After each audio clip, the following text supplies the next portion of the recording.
Okay,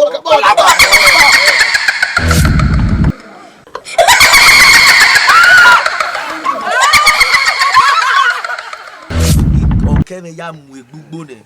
Ah, yeah, we're to Tavi by now. He had done it about here. Daddy, well, they're not being man. Women, no women. Oh, we work one kind of.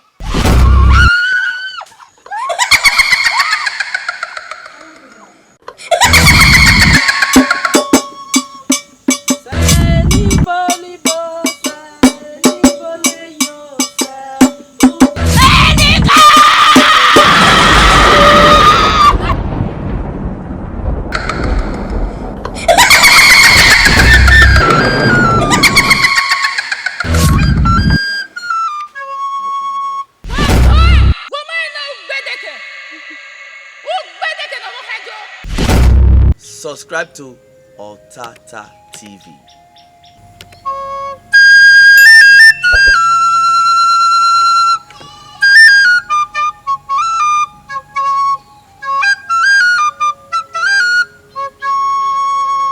Hello, I am Maratise Usamuyi Godwin. Oyedo Pataki.